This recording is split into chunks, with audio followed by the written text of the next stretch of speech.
गुड़िया अब बहुत हो गया ये कूदना फाड़ना, मेरा तो गला सूख गया है। चलना नदी की तरफ चलते हैं, वहाँ से ठंडा ठंडा पानी पियेंगे, बस वही चाहिए अब मुझे। हाँ हाँ जग्गू, क्यों नहीं, चलो चलो, साथ में कुछ मीठे फल भी ढूंढ लेंगे और माँ को भी ला कर देंगे। अरे तू तो एकदम माँ जैसी बात करती है।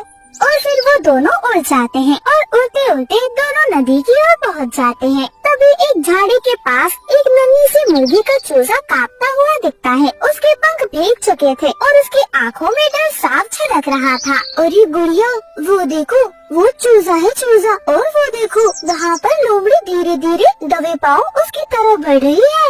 हे भगवान जग्गू, ये तो मुश्किल में लग रहा है, हमें इसकी मदद करनी चाहिए। अरे नहीं नहीं गुड़िया, चलना, हमें क्या करना, हम तो अभी बच्चे हैं, हम कुछ नहीं कर सकते गुड़िया। जग्गू क्या कहा तुमने? तुम्हें क्या लगता है मासूम जानवरों की मदद करना किसी बड़े का काम है क्या? इस काम के लिए बस दिल चाहिए और हिम्मत चाहिए, वो मेरे पास है। अरे गुड़िया यार, तू तो सच में अलग है। हाँ, और मैं उसकी मदद जरूर करूँगी। ऐसा कहकर गुड़िया झट से दौड़ती है और चूजे को अपनी पीठ पर बैठाकर ऊंची उड़ान भरती है और उसे एक ऊंचे पेड़ पर बैठा देती है। वही लोमड़ी तो बेचारी नीचे से देखती रह जाती है और गुस्से में झुंझलाकर वापस भाग जाती है। अरे गुड़िया, तुमने तो कमाल कर दिया, इस छोटे से चूजे को बचा लिया तुमने। हाँ जग्गू, मेरी मम्मा कहती है हमें कभी हिम्मत नहीं हारनी चाहिए, हमें हमेशा सबकी मदद करनी चाहिए। जो मदद करते हैं उसका साथ भगवान जी देते हैं जग्गू। और फिर गुड़िया उस छोटे से चूजे को लेकर अपने घर की ओर आ जाती है। रानो चिड़िया थकी हारी अपने घोंसले में लेटी हुई थी। मम्मा ये देखो, इसे ना एक लोमड़ी खाने वाली थी, इसलिए मैं इस चूजे को अपने साथ ले आई मम्मा। रानो चिड़िया फौरन घोंसले से उठती है। गुड़िया बेटी, हम तो खुद मुश्किल में हैं, अब ये छोटा मेहमान, इसका क्या करेंगे बेटा हम? मम्मा भूख से ज्यादा जरूरी है ममता, ये बच्चा आज अकेला था, आज से ये मेरी बहन है मम्मा, और मैं इसका नाम चुन्नी मुर्गी रखूंगी।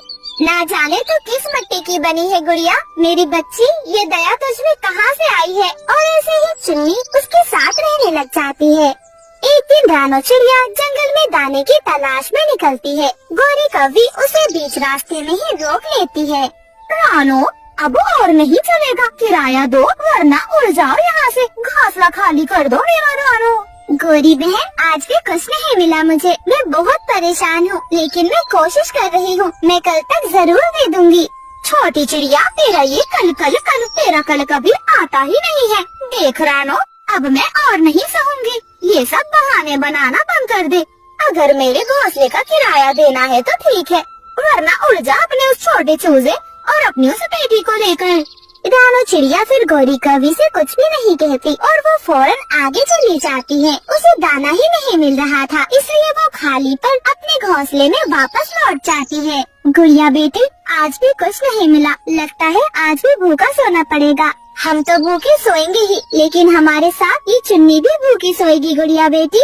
वे माँ बेटी आपस में ऐसी बातें कर ही रही थी, तभी उनके दरवाजे पर दस्तक होती है। मिठू तोता लड्डू की थाली लेकर सीधे रानो चिड़िया के पास आ जाता है। अरे रानो बहन, आज हमारे घर 2 अंडे फूटे हैं, सोचा मिठास बांट दूं, ये लो गर्मा गर्म बेसन के लड्डू खाओ।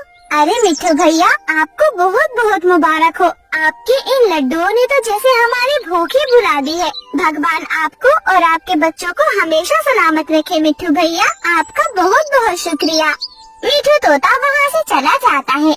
वही रानो चिड़िया की बेटी गुड़िया अपनी माँ की ओर देखती है और हंसते हुए उससे कहती है, मम्मा देखा ना, चुन्नी मुर्गी कितनी लकी है, इसके आने से तो हमारे घर में सूखा दाना नहीं बल्कि मिठास आई है इन लड्डुओं के रूप में। हाँ गुड़िया बेटी, कई बार गरीब के घर में ईश्वर खुद मेहमान बनकर आता है, आज वो चुन्नी मुर्गी के रूप में आया है। ऐसे ही धीरे धीरे कुछ समय बीतता जाता है। चुन्नी मुर्गी अब बड़ी हो गई थी। वो एक अंडा देती है जो सोने का था।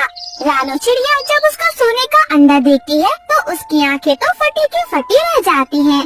मम्मा, अब तो हम अमीर हो जाएंगे ना, अब हम भूख, किराया ये सब कुछ पीछे छोड़ देंगे, अब हम बहुत अमीर होंगे मम्मा, जंगल में सबसे अमीर। देखो मम्मा, चुन्नी ने हमें सोने का अंडा दिया है, ये तो बहुत महंगा बिकेगा मम्मा।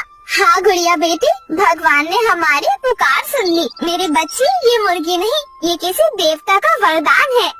गौरी कौवी रानो चिड़िया से किराया मांगने आती है, लेकिन वो दरवाजे के बाहर से सब कुछ सुन लेती है। वो जाके फौरन अपने पति कालू कौवे को सारी बात बताती है। देखो तो गौरी, देखो तो सही जरा, वो तो मुर्गी अब रानो की अमीरी की कुंजी बन गई है। कालू जी, अगर हम उस मुर्गी को चुरा ले तो सोने के अंडे हमारे होंगे, हमारी झोपड़ी भी महल बन जाएगी। कालू जी। हाँ हाँ गौरी, तुम बिल्कुल सही कह रही हो। तो फिर आज रात ही इंतजाम करता हूँ, समझो कि काम हो गया। चलो पक्का अंधेरे का फायदा उठाते हैं हम। और ऐसे ही रात के वक्त कालू कौवा आकर चुन्नी मुर्गी को चुपचाप उठाकर ले जाता है।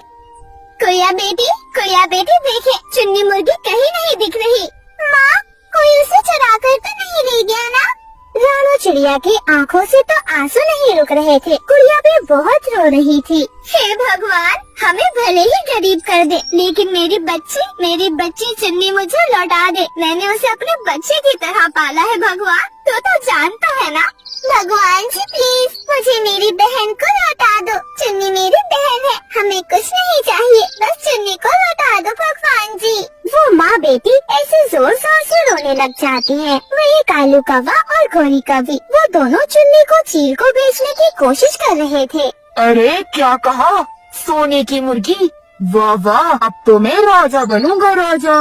लेकिन तभी चुन्नी के शरीर से एक रोशनी निकलती है और उस सुनहरी रोशनी से चील, कालू कौवा और गौरी कौवी वो सब डर जाते हैं। तभी अचानक से एक जोर का धमाका होता है और वो सब नीचे गिर जाते हैं। डर के मारे चील, कालू कौवा और गौरी कौवी वहाँ से भाग जाते हैं। अरे अरे हटाओ हटाओ उसे, ये कोई साधारण मुर्गी नहीं है। ना ना ना ना, ये तो चमत्कार है, चमत्कार। मुझे नहीं चाहिए कोई अमीरी, निकलो यहाँ से इसे लेकर।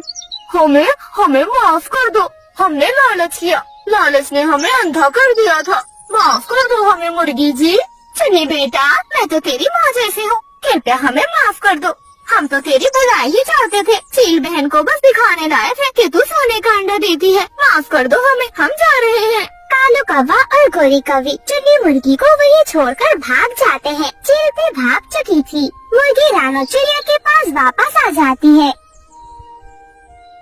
चुन्नी मेरी बच्ची, तो ठीक तो है ना? मैं तुझसे कुछ नहीं मांगती मेरी बच्ची, अब बस तू मेरे पास ही रहना।